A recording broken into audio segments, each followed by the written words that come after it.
The Canon PowerShot G11 comes with instruction menu, software CD, AV cable, USB cable, neck strap, rechargeable battery, battery charger, power cord, and of course the Canon PowerShot G11 itself. Picking up the Canon PowerShot G11, the first thing you notice that's a big difference from the previous version, of course, is the LCD. Now, instead of a 3-inch LCD, you have a 2.8-inch vari-angle LCD, which allows you to store it with the LCD screen protected, as well as viewing it from the front for your own self-portraits or for other hard-to-shoot angles where you can then view it as necessary. Of course, you can also flip it so that you can have it displayed from the back of the camera for the more traditional viewing angle. Other than the LCD, you also have your optical viewfinder, which when you zoom the camera will also zoom. However, you will not be able to see any of the settings via the viewfinder as it's merely a composition aid.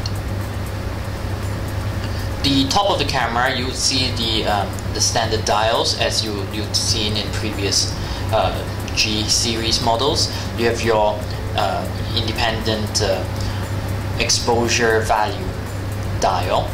You have your ISO settings, sensitivity settings, and also you have your mode dial at the top, your zoom and shutter button, as well as your power on off. At the back of the camera, you have your dial along the multi-selector, as well as your standard display buttons. Looking at the side of the camera, you have your HDMI connection, your remote control in, as well as your USB connection. The bottom of the camera, you will find your battery compartment, as well as your memory card slot for SD or SDHC cards. One of the key components in any camera is, of course, the camera lens. With the Canon G11, you have a 5x optical zoom lens that delivers a 35mm equivalent of 28mm to 140mm. The Canon G11 is a very easy camera to use.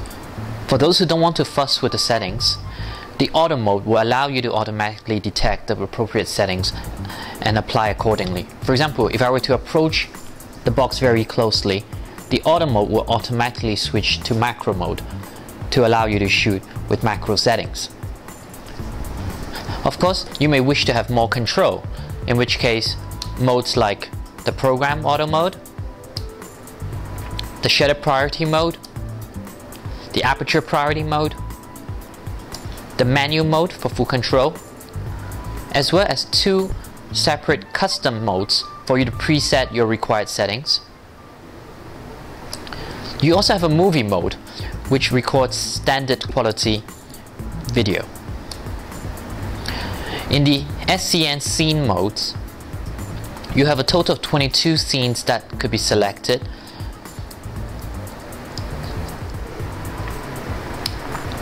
There's also a quick shot mode. The idea of this is so that you can shoot a lot quicker and focus on shooting without dickering too much setting your settings. There's also a low light mode for those really dim low light conditions. However, it's not just in the low light mode where the G11 performs well in noise handling.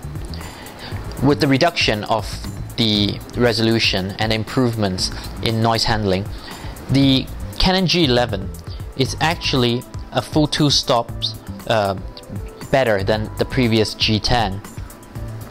Furthermore, the dynamic range has been expanded to a level that's approximately 4 times greater as well. So this camera is one that will deliver very good quality images.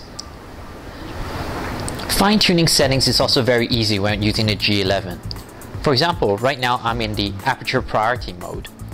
By turning the dial I can actually vary to different aperture settings very easily. I can also switch very easily to modify the exposure settings as well. By pressing the function set button, I can also adjust some of the common settings that may be required, such as white balance, color settings, bracketing,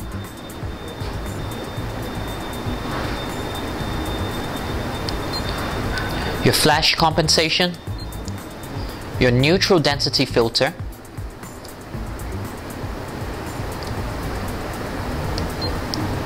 your shooting mode, as well as your image size.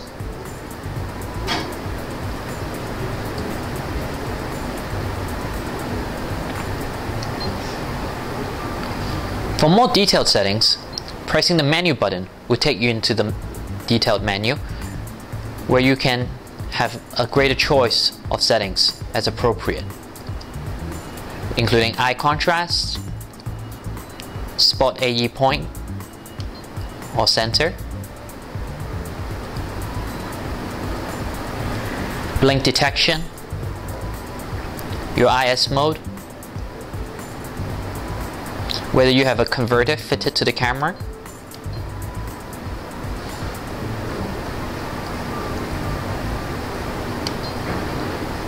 also other camera settings,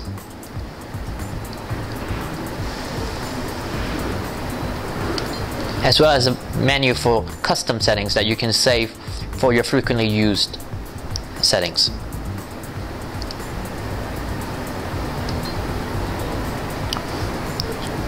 You can also have different display while composing your images with the grid lines and histogram, or switching off the LCD altogether.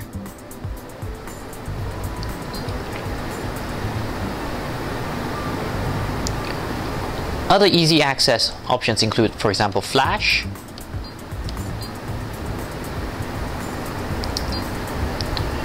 setting between macro mode or normal mode, your timer for the shutter. You also have self-face detection, where you can shoot when there's a face entering the frame, so you can set up your camera and quickly move yourself in front of the camera to the frame and have the shot taken.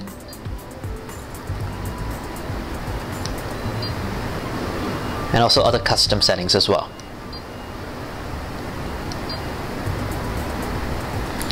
There's also the manual focus mode, similar to the G10, where once you've got your camera pointed, you can then turn the dial to have your zoom setting accordingly, your focus setting, accordingly, and the point of focus will be enlarged, so you have a clearer view of whether you've got your shot focusing just right or not.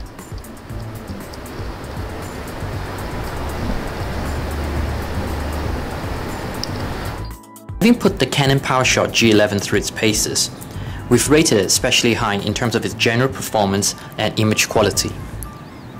With a high quality lens and a definitely improved sensor, the final image quality is definitely much better than the previous G10, even though the resolution is lower.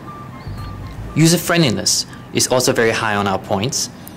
With dedicated buttons, you'll find that you can fine-tune the image and settings just the way you like it. Our verdict, 23 out of 30.